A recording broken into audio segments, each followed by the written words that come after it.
पुणे के केतन हत्याकांड ने पूरे देश को एक बार फिर सन्न कर दिया है, क्योंकि आरोप लगा है केतन की मंगेतर सिया गोयल पर। केतन अग्रवाल हत्याकांड में जिस तरह से एक के बाद एक खुलासे हो रहे हैं, उससे रिश्तों की पवित्रता और समाज की मानसिकता पर कई गंभीर सवाल खड़े कर दिए हैं। आखिर समाज ये किस तरफ जा रहा है? इस पर बात करने के लिए हमारे साथ हैं आज प्रसिद्ध मनोवैज्ञानिक अरुणा ब्रूटा जी। अरुणा ब्रूटा जी, आपका हमारे प्रोग्राम में बहुत बहुत स्वागत है। अरुणा जी, सबसे पहला सवाल तो ये कि जिस तरह के एक के बाद ये घटनाएं हो रही हैं, जैसे सोनम रघुवंशी का मामला था और अब ये सिया गोयल, आखिर ये हो क्या रहा है?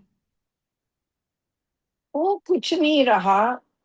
हम मानसिक रोगों को समझते नहीं हैं।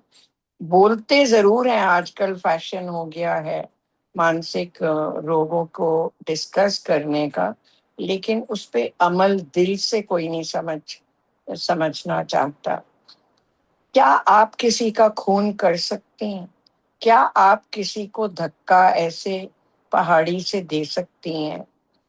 मैं नहीं दे सकती और आप भी नहीं दे सकते, क्योंकि हम दोनों बैलेंस्ड।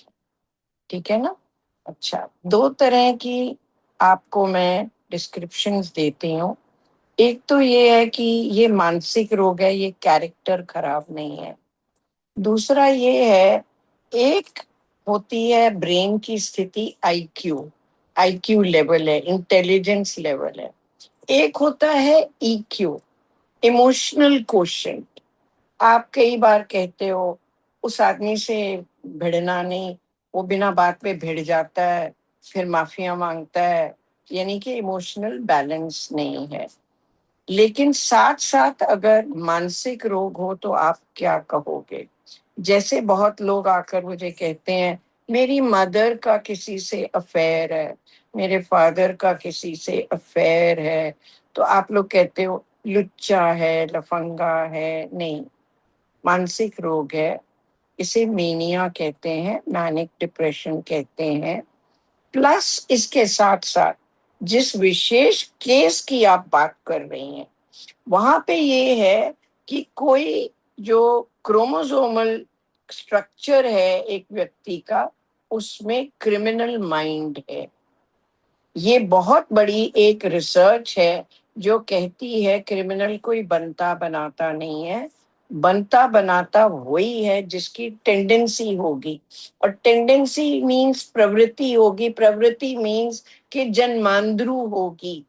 तो वो जो आप बात कर रही हैं जीन्स क्रोमोसोम्स की, तो जेनेटिक स्ट्रक्चर उनका ऐसा होता है। जो क्रिमिनल्स का जेनेटिक स्ट्रक्चर होता है वो नॉर्मल आदमियों से बहुत फर्क होता लेकिन है। ऐसा ये कैसे हो रिसर्च सकता है है। कि जैसे आप ये बता रही हैं कि ये जीन्स में ही होता है, कि एक तरफ कुछ ऐसी भावनाएं ज्यादा रोल अदा करती हैं कि वो क्राइम की तरफ बढ़ जाता है, लेकिन ये तो पहले भी होता होगा ना। लेकिन घटनाएं तो अभी ज्यादा आ रही हैं, एक के बाद एक ये घटनाएं इस तरह से पहले आ रही भी हैं। होता था। देखो रीटा जी, ये पहले भी होता था। पहले हमारे जो मीडिया है, अखबारें हैं, टेलीविजन न्यूज़ है, ये इतनी कवरेज नहीं होती थी। अब जागरूकता आ रही है तो कवरेज भी आती है कि देखो ऐसा हो सकता है, beware of it, be careful, ऐसा हो सकता है।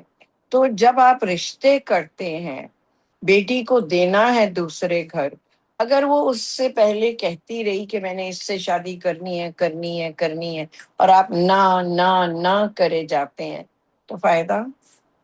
अब ले लो मजा, जो हुआ है कितना बुरा हुआ, जो भी हुआ, किसी का घर उजड़ गया। आप पहले ही कह दो कि भाई मैं, जो मर्जी हो, मैंने किसी और से शादी नहीं करनी, मैंने इसी से करनी है, जो भी एक्स वाई जी आपका है। और आप ये भी कर सकती हैं कि आप शादी करके और फिर अनाउंस कर दें भाई हमने विवाह कर लिया। आप अंडर 18 तो है नहीं कि आपके पेरेंट्स आपको पकड़ के शादी नल एंड वॉइड कर देंगे, ऐसा तो हो नहीं सकता। तो बजाय इसके कि आप किसी की जान लें, धक्का मारें, ये क्रिमिनल टेंडेंसी है तो मारा है ना, वरना अपने आप जाके शादी क्यों नहीं करते? ईक्यू बैलेंस्ड नहीं है। नहीं तो अपने आप शादी कर लेते तो ये मंगनी टूट जाती, बस एक और बात जान तो एक बची और बात रहती। हम्म, जिस तरह से आज के नौजवान हैं, शायद वो अपना ऐशो आराम जो है वो भी सेक्रीफाइस नहीं कर सकते, क्योंकि वो जो लड़की थी उसके परिवार वाले ये कह रहे हैं कि उन्हें ये मालूम ही नहीं था। तो उसने खुद ही अज्यूम कर लिया कि शायद इस तरह से होगा, तो मुझे घर मान से गई, अलग रहना। मान गई, मैं मानती हूँ। लेकिन सवाल ये है कि एक लड़की को इतना भरोसा हो कि मैं माँ से बात कर सकती हूँ, या भाई से बात कर सकती हूँ, या बहन से बात कर सकती हूँ, या किसी सहेली से कह सकती हूँ जाके मेरी माँ को कह दे, या किसी चाची ताई बुआ किसी से कह सकती है कि मैं ये करना चाहती हूँ ये शादी, और पापा कभी एग्री नहीं करेंगे। ऐसा होता है। सो चाहे वो लड़का गलत है या ठीक है, ये नहीं मैं कह रही कि जहां कोई लड़की कहे उसकी शादी कर दो, पहले उसे मनाओ कि भाई वो आपकी फैमिली के अनुसार नहीं है, या वो कमाता नहीं है, जो भी उसके हालात है। फिर भी अगर लड़की का दिमाग इतना बिगड़ गया है कि वो कमाता नहीं है तो भी उसके साथ वो रहना चाहती है, तो कम से कम किसी घर के दूर के कोई रिश्तेदार को तो वो बता सकती हो। लेकिन आजकल ना तो किसी को किसी के लिए टाइम है, ना किसी के लिए सहानुभूति है। तो पता ही नहीं चलता, बच्चे मुंह नहीं खोलते, खोलते हैं तो अश्लील मुंह खोलते हैं। तो माँ बाप भी कंफ्यूज्ड होते हैं कि भाई किस तरह पालें बच्चों को कि वो हमारे संस्कार भी ले और आज के जमाने का भी हो। ऐसा तो मुश्किल होता बेसिकली है ना। बेसिकली इस तरह की जो घटनाएं, आप ये कह रहे हैं कि ये रिश्तों का बिखराव है, एक तरफ से पेरेंट्स जो हैं और मतलब लेकिन आपस में एक जेनेटिक दूसरे। भी है। बिल्कुल। एक तरफ जो है पेरेंट्स सब कुछ देते हैं अपने बच्चों को, शायद वो समय नहीं देते, वो भरोसा नहीं देते, जिसकी वजह से बच्चों को ये लगता है कि वो इस तरह की चीजों को करेंगे और बड़े आराम से बच भी जाएंगे। लेकिन माँ बाप ये नहीं है कि समय नहीं देते, माँ बाप में पेशेंस नहीं है। क्योंकि माँ बाप के अंदर अपने अंदर ही एक द्वंद है, कॉन्फ्लिक्ट है कि पुराने जमाने की माँ बनूं या नए जमाने की माँ बनूं। अब जैसे मैं आपको कल बताऊं, एक 26 साल की वर्किंग गर्ल, अगर कोई उसकी बात माँ को पसंद नहीं है तो माँ कहती है टेलीफोन कर इधर मेरे पास। 26 साल के बच्चे का टेलीफोन कन्फिस्केट कर रहे हो।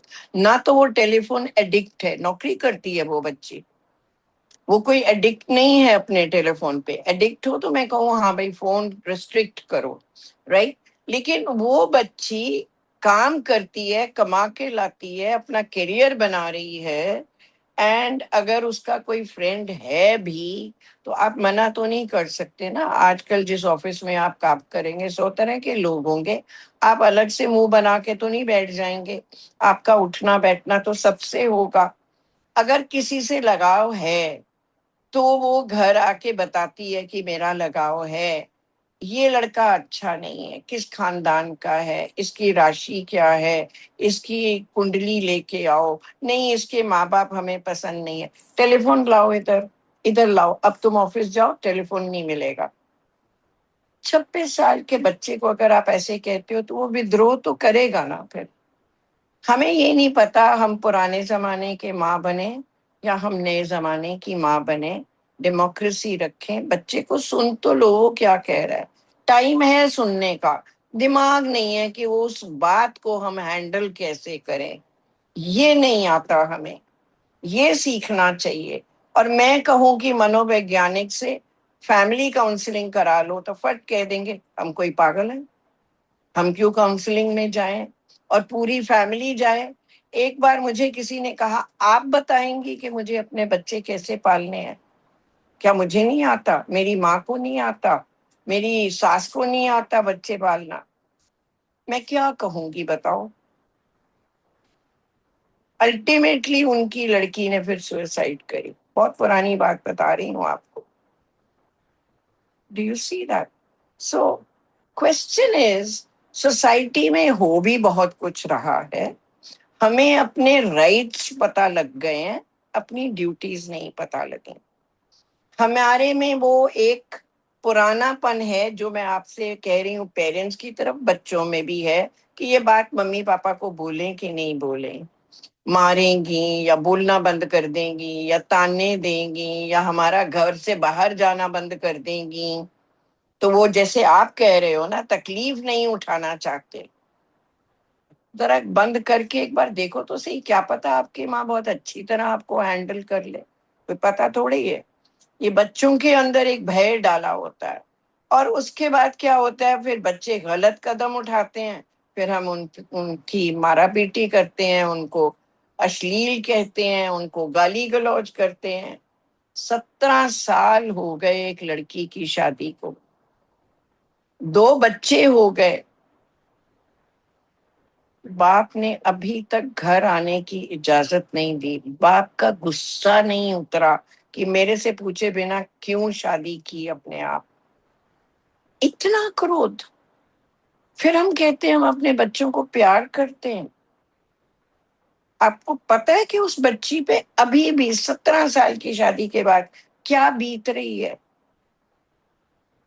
रोना आता है उस बच्ची को देखकर कि वो अपने पापा को कितना याद करती है, लेकिन पापा जी का क्रोध उतरता नहीं कि मेरे बिना आपने ऐसे कदम कैसे उठाए। मैं तो, जो भी कहो, राजे की औलाद हूं या जो भी, अब नाम क्या लेना, लेकिन ऐसा अगर माँ बाप करेंगे तो बच्चे और दूर हो जाएंगे ना माँ बाप से। तो ये है वो पुरातन काल की चाइल्ड रेयरिंग, और अब एक मॉडर्न चाइल्ड रेयरिंग भी होनी चाहिए। और कोई लड़की मैनिक नहीं है, कोई लड़की लोफर लड़के से शादी नहीं करी, बहुत अच्छे घर का लड़का है वो, और बहुत अच्छा कर रहा है जिंदगी में। और बेटी को, आपकी बेटी को इतने प्यार से उसने डील किया है कि फिर भी आप नाराज क्यों, हमारी जात के नहीं है, ये नहीं है, वो नहीं है। जात को देखते हो, ये नहीं देखते इंसानियत कितनी है उस लड़के में। बिल्कुल। बहुत तो प्यारा आज लड़का है वो। आजकल का अगर टाइम देखा जाए तो उसमें यही है कि जो नौजवान लड़के और लड़कियां हैं, उनकी तो परेशानी है ही। इसी द्वंद में उनको किसी तरह की अगर परेशानी होती भी है या उनको मानसिक कोई विकृति आती भी है तो वो डिस्कस ही नहीं करते हैं, और वो इतना लंबा चला जाता है कि उसके बाद वो अपराध की उनकी, तरफ हाँ, जाए। उनकी पेशेंस नहीं रहती उनमें। दूसरा ये है कि ईश्वर ना करे, जैसे अब इनकी बात सिया की कर रहे हो, मानसिक रोग हो तो इलाज होना चाहिए ना, मारा कुट्टी पीटी जान ले लेनी। आप ये देखो, अगर आज की डेट में वो शादी इस लड़के से कर ले जिससे ये चाहती है, क्या गारंटी है कि वो इसे धक्का देके नहीं मारेगा और दूसरी ले आएगा? क्या गारंटी है, क्या सेफ्टी है आजकल बच्चों की? ये जो मानसिक रोग होते हैं, ये नॉर्मल रोग नहीं है। मुझे लगता है कि हमें बहुत सहजता से बच्चों को बड़ा करना चाहिए, और उनको सुनना चाहिए कि वो इस प्रवृत्ति में क्यों हैं, और अगर हैं तो फिर किसी मनोचिकित्सक को भी दवाई के लिए, और किसी मनोवैज्ञानिक को भी काउंसलिंग के लिए इकट्ठे कंसल्ट करना चाहिए। बिल्कुल। जिस तरह से ये घटनाएं हो रही हैं, और इसमें बच्चों का भी द्वंद है, लेकिन पेरेंट्स को भी चाहिए कि वो अपने बच्चों की बातों को सुने, और इस तरह का एक रिलेशन हो कि बच्चों की अगर कोई मानसिक परेशानी है या अगर वो मनोविकार से ग्रसित हैं तो वो पेरेंट्स को पता चले और फिर उसका री- ट्रीटमेंट किया जाए। रीता जी, ये बात कहाँ ले जाती है हमें? ये बात वहां ले जाती है कि जब हम पेरेंट्स बनते हैं, क्या हम मैच्योर्ड हैं माँ बाप बनने के लिए? क्या हमारी मानसिक ग्रोथ जो है, हमारे जो एक एज से हम बड़े होते जा रहे हैं, क्या हम वाकई में समझदार हैं? क्या हमारे में धैर्य है? क्या हम सुन सकते हैं? और अगर हम जल्दबाजी करते हैं और डिक्टेटरशिप रखते हैं घर में, तो बच्चे उतने ही दूर हो जाएंगे ना हमसे। तो काउंसलिंग अगर हम टाइम टू टाइम कराते रहें, तो अपनी मेच्योरिटी भी एक अच्छी शेप लेती है। जब अपनी मेच्योरिटी अच्छी शेप लेगी, और हमारे मियाँ बीवी के रिश्ते ठीक होंगे, हम खुश रहेंगे, तो ही हम अपने बच्चों को खुशी दे सकते हैं। बिल्कुल। अगर हमारी मानसिक स्थिति ऐसी नहीं है कि हम बैलेंस्ड बिहेवियर शो करें, तो बच्चे कैसे बैलेंस बिहेवियर शो करेंगे? जबकि मैं पहले ही कह चुकी हूँ कि ये जेनेटिक भी होता है और एनवायरमेंटल भी होता है। तो दोनों तरफ का ध्यान रखना चाहिए। हम लोग बात करते हैं मेंटल वेल बीइंग, पर कोई जाता है, जब तक कोई हादसा ना हो कोई जाता नहीं काउंसलिंग कराने। तो बिल्कुल हमें बच्चों का अपने ध्यान तो रखना चाहिए, साथ ही साथ उनके दिमाग का भी, क्या वो सोचते हैं, वो हमें उन्हें सुनना भी होगा और हमें उनकी बात को पहचानना भी होगा कि कहीं कोई परेशानी तो नहीं है माननी भी इस। होगी, हमें वाद विवाद रखना चाहिए बच्चों के साथ। बिल्कुल। इस मुद्दे पर हमें गहरी जानकारी देने के लिए आपका बहुत बहुत शुक्रिया। Thank you very much, bye bye.